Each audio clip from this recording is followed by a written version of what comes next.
We adore you, O Christ, and we praise you, because by your holy cross you have redeemed the world.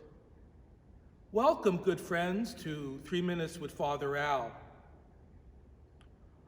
A question I often receive from our beloved parishioners is, why isn't God responding to my prayers?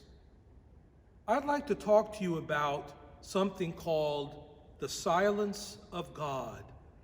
The silence of God. And this notion is beautifully delineated in this weekend's gospel.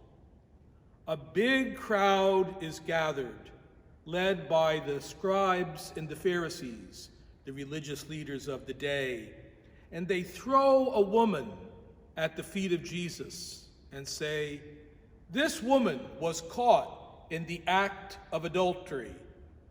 The law of Moses says she should be stoned. What do you say?"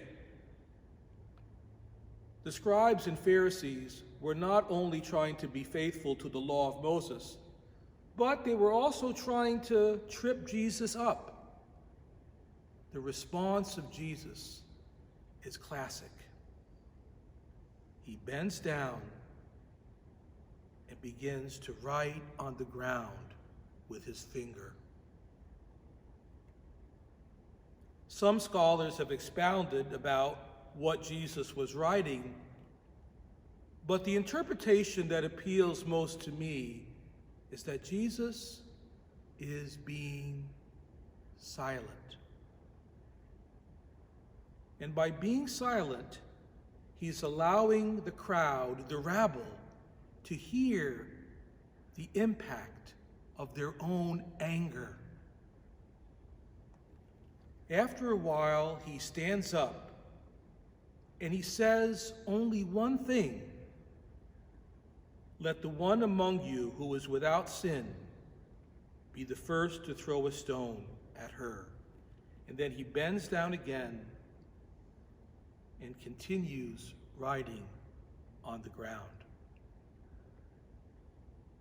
John uses an interesting word, "and in response, they went away one by one." In response to what? To the silence of God. I believe that God is sometimes silent, or apparently silent, because he wants us to go deeper and to listen profoundly to the implications of our thoughts, our feelings, and our desires. In fact, the silence of God is often a deep expression of his love for us. One mystic says, "Silence is the one thing in the universe that is most like God." My friends, if God is not immediately responding to your prayers, I pray that this idea of the silence of God will give you comfort, and rather than recoiling from God's apparent absence, to embrace the invitation of silence. God bless you, and see you in church.